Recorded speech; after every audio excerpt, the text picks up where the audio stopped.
Urea से फसल जल्दी उगती है, लेकिन जमीन की सेहत तो जाती ही है। इंसान भी धीरे धीरे बीमार हो रहा है। सोचिए, जो जहर जमीन में डाल रहे हैं वही खाना बनकर हमारे घर आ रहा है।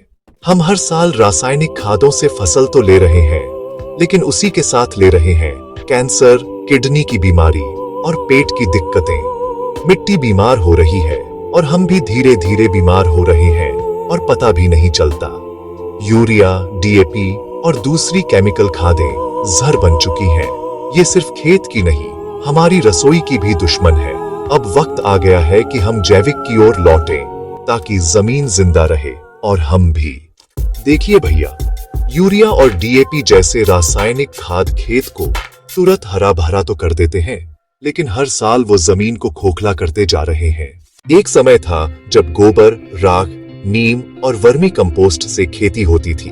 फसल में स्वाद भी था और बीमारी भी कम होती थी। अब क्या हो रहा है? जहर भरी खाद खेत में डाल रहे हैं, वही अनाज हमारे बच्चों की थाली में पहुंच रहा है। नतीजा, पहले जो बीमारियां शहरों में होती थीं, अब गांव-गांव में कैंसर, किडनी फेल, सांस की बीमारी आम हो गई है।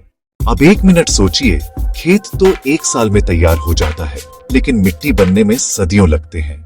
अगर ये मिट्टी ही मर गई तो आने वाली पीढ़ी क्या जोतेगी? अब सबसे बड़ा सवाल यही है, किसान करे तो करे क्या? रासायनिक खादें महंगी भी हैं और जहर भी, लेकिन सरकार से कोई ठोस मदद नहीं मिल रही जैविक खेती के लिए। इसका हल एकदम सीधा है, धीरे धीरे जैविक की ओर लौटिए।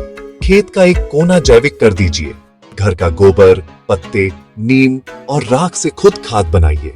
आज भले उत्पादन थोड़ा कम लगे, लेकिन मिट्टी की ताकत लौटेगी, खर्च कम होगा और स्वाद वापस आएगा। अगर आप चाहते हैं कि आपके बच्चे अच्छी मिट्टी पर खेती करें और सेहतमंद खाना खाएं, तो आज ही से शुरुआत कीजिए।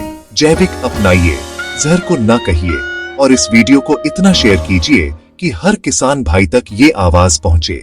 याद रखिए, फसल फिर से बोई जा सकती है, लेकिन मरी हुई जमीन वापस नहीं आती। माटी जिंदा रहेगी तभी किसानी जिंदा रहेगी। जैविक से ही जीवन बचेगा।